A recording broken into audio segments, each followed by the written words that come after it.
Kuasa hukum keluarga Prada Lukinamo telah bersurat kepada Komnas HAM Republik Indonesia serukan isu moral terkait tewasnya Prada Lukinamo. Keluarga sigap hadirkan kuasa hukum untuk membela kebenaran dan keadilan.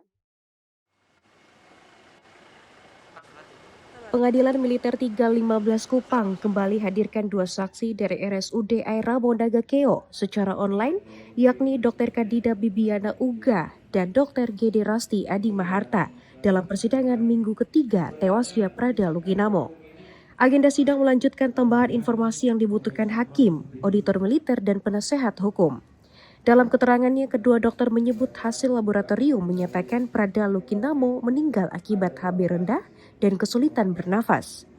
Turut hadir mendukung kasus ini, kuasa hukum keluarga Prada Lukinamo, Rika Permatasari menegaskan telah bersurat kepada Komnas HAM Republik Indonesia terkait kasus tewasnya Prada Lukinamo yang diduga menerima intimidasi dan intervensi dari pihak tertentu. Surat, kami selaku tim kuasa hukum sudah mengirimkan surat ya. Jadi kita tinggal menunggu untuk respon dari Komnas HAM seperti apa secara di nasional, dan kami juga menekan kepada Komnas HAM internasional untuk menyelesaikan perkara ini untuk dibuka secara terang dan seterbuka-terbukanya. Tidak ada yang tutup-tutupi dan tidak ada tekanan, ancaman, intimidasi atau mengaburkan isu yang substansinya kepada keluarga korban. Sementara itu, Humas Pengadilan Militer 315 Kupang menyebut sidang hari ini atas berkas perkara 40 dengan dua saksi online. Sidang akan dilanjutkan pada 17 November mendatang. Kedua saksi tersebut tadi sudah memberikan kesaksian secara elektronik atau aplikasi Zoom. Sidang akan dilanjutkan pada hari Senin, tanggal 17 November tahun 2025 dengan agenda masih pemeriksaan saksi tambahan yang akan dihadirkan oleh auditor. Ada kemungkinan juga penasihat hukum atau terdakwa juga akan mengajukan saksi tambahan. Untuk saksi namanya belum kami sampaikan karena menunggu informasi dari auditor. Sidang minggu ketiga ini telah mendapatkan seruan dari berbagai pihak, salah satunya dengan menghadirkan kuasa hukum yang akan membantu mengawal kasus ini sampai pada putusan terakhir. Dari Kupang, Salvi Muruk melaporkan untuk Timor TV. Keluarga Prada Lukinamo ajukan surat pengaduan secara resmi terkait dugaan tindak pidana memberikan kesaksian palsu atas nama saksi Letda Infantri Lukman Hakim yang dinilai tidak jujur dalam menyampaikan keterangan. Pengadilan Militer 315 Kupang kembali menggelar sidang lanjutan kasus tewasnya Prada Luki Septril Saputra Namo, Selasa 11 November 2025.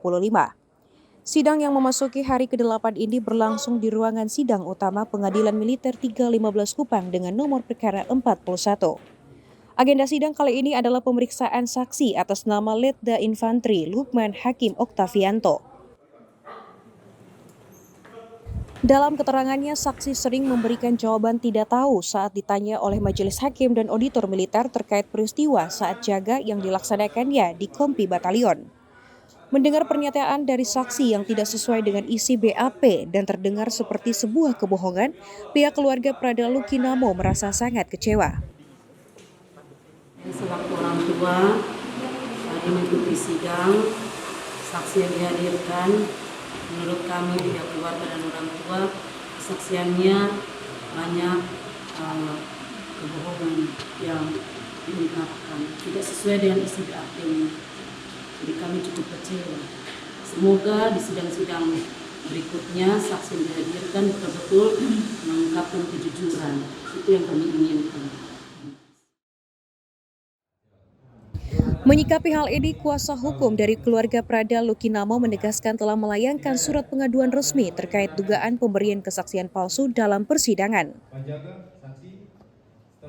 Dan kami sudah juga membuat surat pengaduan secara resmi terkait dugaan tindak pidana memberikan kesaksian palsu.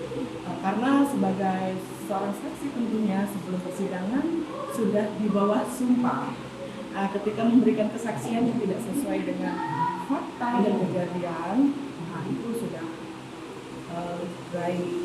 marwah sesuai sumpah yang diucapkan itu sudah berpotensi secara pidana. Sementara itu, Humas Pengadilan Militer 315 Kupang menyebutkan auditor militer akan mengajukan saksi tambahan pada sidang berikutnya. Majelis Hakim juga akan memberikan kesempatan kepada penasehat hukum untuk mengajukan saksi tambahan yang akan diperiksa dalam sidang lanjutan berikutnya. Dan kawan-kawan yang bersuara, sidang telah dilaksanakan dengan agenda pemeriksaan saksi 12 yang ada di berkas, yaitu atas nama Letda Infantri Lukman Hakim Oktavianto. Dengan demikian, ke-12 saksi yang ada di berkas telah selesai diperiksa. Namun tadi dalam persidangan, auditor militer akan mengajukan saksi tambahan di sidang berikutnya. Demikian juga Majelis Hakim memberikan kesempatan kepada penasihat hukum apabila ingin mengajukan saksi tambahan maka akan diperiksa juga pada hari Selasa tanggal 18 November tahun 2025. Kemudian Hasil sidang pekan ketiga masih mempertimbangkan tambahan saksi yang akan dihadirkan pada persidangan berikutnya. Sidang lanjutan diharapkan dapat memberi keterangan informasi yang lebih akurat dan benar adanya di mata dunia. Dari Kupang, Salvi Moruk melaporkan untuk Timor TV. Yonarmed 12 Kostrad dan UPF melaksanakan patroli gabungan kedua. Pelaksanaan patroli gabungan kedua ini semakin mempertegas komitmen kedua belah pihak dalam menjaga stabilitas dan keharmonisan di wilayah perbatasan RI-RDTL.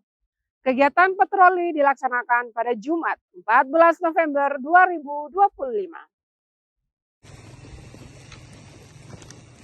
Stabilitas perbatasan kian terjaga. Satgas Pamtas Republik Indonesia Republik Demokratik Timor Leste Sektor Timur, Yonarmed 12 Kostrad kembali melaksanakan patroli bersama dengan polisi perbatasan atau UPF Timor Leste di wilayah Maumutin, Kecamatan Raihat, Kabupaten Belu, Nusa Tenggara Timur.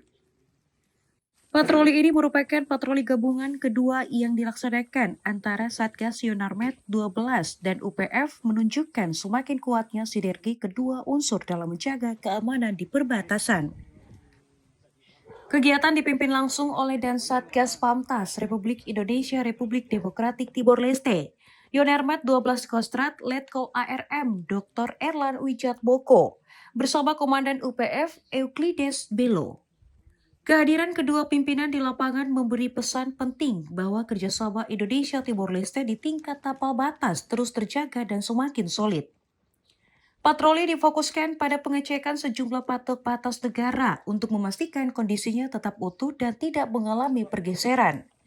Patroli kedua ini juga menjadi evaluasi kesinambungan dari patroli sebelumnya, memastikan bahwa seluruh titik yang dicek tetap berada dalam kondisi aman. Dan Satgas Yonarmed 12 Kostrad Letkol ARM Dr. Erlan Wijatmoko menyampaikan apresiasinya terhadap kelangsungan kerjasama ini. Dirinya menyebut patroli gabungan kedua ini menunjukkan bahwa hubungan dan koordinasi dengan UPF berjalan sangat baik. Sinergi seperti ini penting agar perbatasan tetap aman, tertib, dan kondusif bagi masyarakat.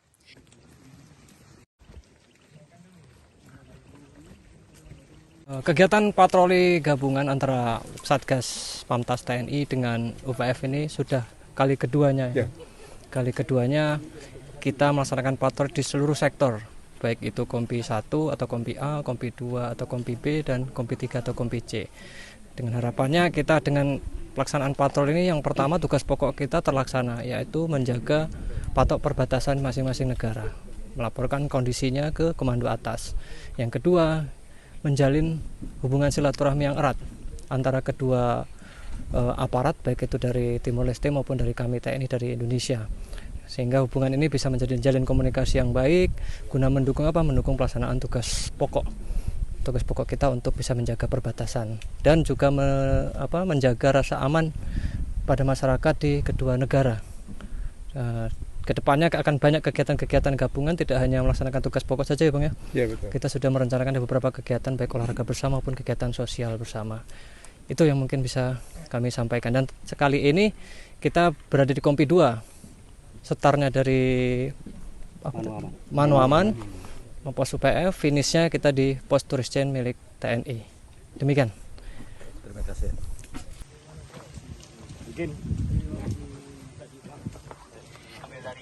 Pelaksanaan patroli gabungan kedua ini semakin mempertegas komitmen kedua belah pihak dalam menjaga stabilitas dan keharmonisan di wilayah perbatasan Republik Indonesia Republik Demokratik Timor Leste.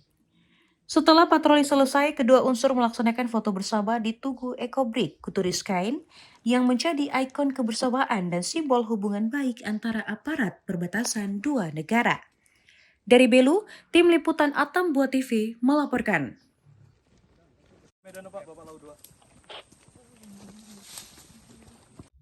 Bupati Belu menyambut kedatangan 3 Menteri Kabinet Merah Putih di Bandara AA Beretalo Atambua. Informasi selengkapnya usai jeda.